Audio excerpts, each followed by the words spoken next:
لله رب العالمين والعاقبة للمتقين والصلاة والسلام على أشرف الأنبياء والمرسلين وعلى آله وصحبه أجمعين.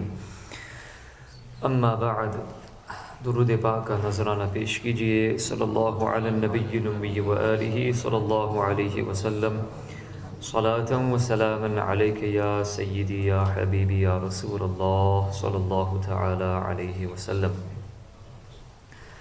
سیدنا عیسیٰ علی نبینا وعلیہ الصلاۃ والتسلیم اور سیدتنا مریم رضی اللہ تعالی عنہ کا تذکرہ چل رہا تھا.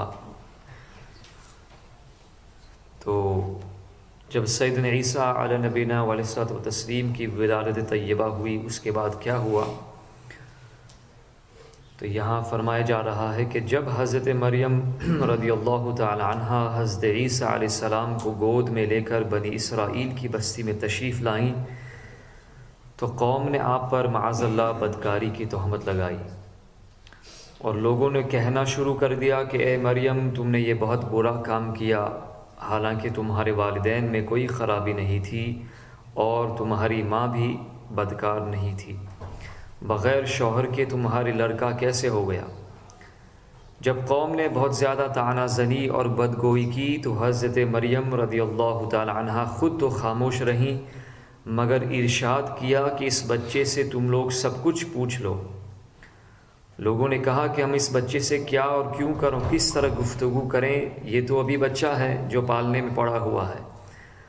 قوم کا یہ کلام سن کر حضرت عیسیٰ علیہ السلام نے تقریر شروع فرما دی، جس کا ذکر اللہ تعالیٰ نے قرآن شریف میں یوں فرمایا: قال انی عبد اللہ آتانی الکتاب وجعلنی نبیا وجعلنی مبارکا اینما کنت وأوصاني بالصلاة والزكاة ما دمت حيا وبرا بوالدتي ولم يجعلني جبارا شقيا والسلام علي يوم ولدت ويوم أموت ويوم أبعث حيا.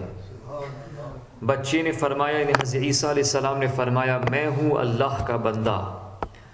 اس نے مجھے کتاب عطا فرمائی اور مجھے غیب کی خبریں بتانے والا نبی کیا، اور اس نے مجھے مبارک کیا، میں کہیں ہوں، اور مجھے نماز و زکوٰۃ کی تاکید فرمائی جب تک جیوں، اور اپنی ماں سے اچھا سلوک کرنے والا، اور مجھے زبردست بدبخت نہ کیا، اور وہی سلامتی مجھ پر جس دن میں پیدا ہوا اور جس دن میرا انتقال ہوگا اور جس دن میں زندہ اٹھایا جاؤں گا.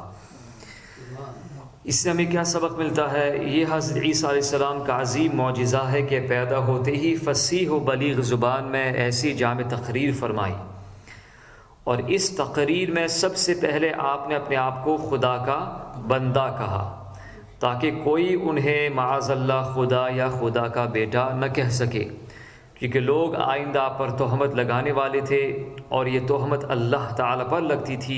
اس لیے آپ کے منصب رسالت کا یہی تقاضا تھا کہ اپنی والدہ پر لگائی جانے والی تہمت کو رفع کرنے سے پہلے اس تہمت کو دفع کریں جو اللہ تعالیٰ پر لگائی جانے والی تھی. اللہ اکبر! سچ ہے خداوند قدوس جس کو نبوت کے شرف سے نوازتا ہے، یقیناً اس کی ولادت نہایت ہی پاک اور طیب و طاہر ہوتی ہے، اور بچپن ہی سے اس کی نبوت کے اعلیٰ آثار ظاہر ہونے لگتے ہیں. دوسری بات یہ کہ سورہ مریم کے اس رکوع میں اللہ تعالیٰ نے حضرت عیسیٰ علیہ السلام کا پورا ذکر میلاد شریف بیان فرمایا کہ ان کی ولادت کس طرح ہوئی، اس کے بارے میں اللہ تعالیٰ نے ذکر فرمایا، اور آخر میں سلام کا ذکر ہے: والسلام علی یوم ولدت ویوم اموت ویوم ابعث حیا. ابتدا میں پیدائش کا ذکر ہے، میلاد شریف کا ذکر، اخیر میں کیا ہے؟ صلاۃ و سلام کا ذکر ہے.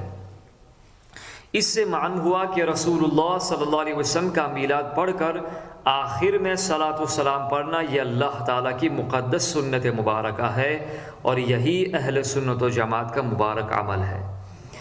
تیسری بات یہ کہ حضرت عیسیٰ علیہ السلام کی جو تقریر ہم نے سنی، اس سے معلوم ہوا کہ نماز، زکوٰۃ اور ماں باپ کے ساتھ حسن سلوک یہ ایسے فرائض ہیں جو حضرت عیسیٰ علیہ السلام کی شریعت میں بھی فرض تھے. اس لیے ہمیں بھی اس پر عمل کرنے کی اللہ تعالیٰ ہمیں توفیق عطا فرمائے. اب حضرت ادریس علی نبینا علیہ الصلوۃ والسلام کا مختصر تذکرہ آپ کے سامنے پیش کرنے کی سعادت حاصل کریں گے.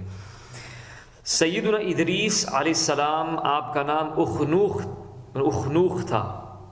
آپ حضرت نوح علیہ السلام کے والد کے دادا ہیں، یعنی حضرت نوح علیہ السلام کے پردادا. حضرت آدم علیہ السلام کے بعد آپ ہی پہلے رسول ہیں. آپ کے والد حضرت شیث ابن آدم علیہ السلام ہیں. سب سے پہلے جس شخص نے قلم سے لکھا وہ آپ ہی ہیں. کپڑوں کے سینے اور سلے ہوئے کپڑے پہننے کی ابتدا بھی حضرت ادریس علیہ السلام ہی سے ہوئی. اس سے پہلے لوگ جانوروں کی کھالیں پہنتے تھے. سب سے پہلے ہتھیار بنانے والے، ترازو اور پیمانے قائم کرنے والے اور علم نجوم و حساب نظر فرمانے والے بھی آپ ہی ہیں. یہ سب کام آپ ہی سے شروع ہوتے ہیں، اور اللہ تعالیٰ نے آپ پر تقریباً 30 صحیفے نازل فرمائے. صحیفے یعنی چھوٹی کتابیں. اور آپ اللہ تعالیٰ کی کتابوں کا بکثرت درس دیا کرتے تھے، اس لیے آپ کا لقب ادریس ہو گیا. اور آپ کا یہ لقب اس قدر مشہور ہو گیا کہ بہت سے لوگوں کو آپ کا اصلی نام معلوم ہی نہیں. قرآن شریف میں آپ کا نام ادریس ہی ذکر کیا گیا ہے. آپ کو اللہ تعالیٰ نے آسمان پر اٹھا لیا ہے. بخاری و مسلم کی حدیث شریف میں ہے کہ حضور اکرم صلی اللہ علیہ وآلہ وسلم نے شب معراج حضرت ادریس علیہ السلام کو چوتھے آسمان پر دیکھا. حضرت کعب احبار رضی اللہ تعالیٰ عنہ وغیرہ سے مروی ہے کہ حضرت ادریس علیہ السلام نے ملک الموت سے فرمایا کہ موت کا مزہ چکھنا چاہتا ہوں، کیسا ہوتا ہے؟ تم میری روح قبض کر کے دکھاؤ. ملک الموت نے اس حکم کی تعمیل کی اور روح قبض کر کے اسی وقت آپ کی طرف لوٹا دی اور آپ زندہ ہو گئے. کیونکہ وہ تو صرف یہ فرمایا کہ میں صرف دیکھنا چاہتا ہوں کہ کس طرح روح نکالی جاتی ہے. پھر آپ نے فرمایا کہ اب مجھے جہنم دکھاؤ تاکہ خوف الہی زیادہ ہو. چنانچہ یہ بھی کہا گیا کہ جہنم کو دیکھ کر آپ نے داروغ جہنم سے فرمایا کہ دروازہ کھولو، میں اس دروازے سے گزرنا چاہتا ہوں. چنانچہ ایسا ہی کیا گیا اور آپ اس پر سے گزرے، یعنی پل صراط پر سے گزرے. پھر آپ نے ملک الموت سے فرمایا کہ مجھے جنت دکھاؤ. وہ آپ کو جنت میں لے گئے. آپ دروازوں کو کھلوا کر جنت میں داخل ہوئے. تھوڑی دیر انتظار کے بعد ملک الموت نے کہا کہ اب آپ اپنے مقام پر تشریف لے چلیے، دنیا میں آپ تشریف لے جائے واپس، آپ کا سفر پورا ہو گیا. آپ نے فرمایا کہ اب میں یہاں سے کہیں نہیں جاؤں گا، کیونکہ اللہ تعالیٰ نے فرمایا کہ کل نفس ذائقۃ الموت، تو موت کا مزہ میں چکھ ہی چکا ہوں. اور اللہ تعالیٰ نے فرمایا وَإِن مِّنكُمْ إِلَّا وَارِدُهَا، کہ ہر شخص کو جہنم پر گزرنا ہے، یعنی پل صراط پر سے گزرنا ہے، تو میں اس کے اوپر سے بھی گزر چکا ہوں. اب میں جنت میں پہنچ گیا، اور جنت میں پہنچنے والوں کے لیے اللہ تعالیٰ نے فرمایا وَمَا هُم مِّنْهَا بِمُخْرَجِينَ، کہ جنت میں جو ایک دفعہ داخل ہو گیا وہ کبھی بھی نکالا نہیں جائے گا. اب مجھے جنت سے چلنے کے لیے کیوں کہتے ہو؟ سبحان اللہ. اللہ تعالیٰ نے ملک الموت کو وحی بھیجی کہ حضرت ادریس علیہ السلام نے جو کچھ کہا، جو کچھ کیا، میرے اذن سے کیا، میری اجازت سے کیا ہے، اور وہ میرے ہی اذن سے جنت میں داخل ہوئے، لہٰذا تم انہیں چھوڑ دو، وہ جنت ہی میں رہیں گے.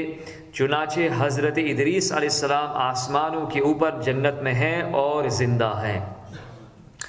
حضرت ادریس علیہ السلام کے آسمانوں پر اٹھائے جانے اور ان کو ملنے والی نعمتوں کا مختصر اور اجمالی تذکرہ قرآن شریف کی اسی سورہ مریم میں ہے.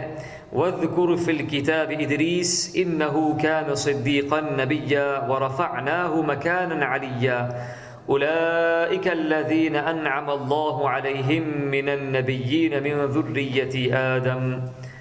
اور کتاب میں ادریس کو یاد کرو، بے شک وہ صدیق تھا، غیب کی خبریں بتاتا، اور ہم نے اسے بلند مقام پر اٹھا لیا. یہ ہیں جن پر اللہ نے احسان کیا، غیب کی خبریں بتانے والوں میں سے، آدم کی اولاد میں سے. اس سے ہمیں کیا درس ہدایت ملتا ہے؟ حضرت ادریس علیہ السلام کے واقعے سے یہ ہدایت کا سبق ملتا ہے کہ اللہ تعالیٰ کا رسولوں اور نبیوں پر کتنا بڑا فضل و کرم اور انعام و اکرام ہے. اس لیے ہر مسلمان کے لیے واجب الایمان اور لازم العمل ہے کہ خداوند قدوس کے رسولوں اور نبیوں کی تعظیم و تقریب اور ان کا بے حد ادب و احترام رکھے، اور ان کے ذکر جمیل سے خیر و برکت حاصل کرتا رہے، قرآن شریف کی مقدس آیتوں اور حدیثوں میں بار بار خدا کے ان برگزیدہ رسولوں اور نبیوں کا ذکر جمیل اس بات کی دلیل ہے کہ ان بزرگوں کا ذکر خیر اور تذکرہ موجب رحمت و باعث خیر و برکت ہے۔ اللہ تعالی ہمیں ان نفوس قدسیہ کے انوار و تجلیات سے مستفید و مستنیر فرمائے۔ صلی اللہ علی النبی الامی و آلہ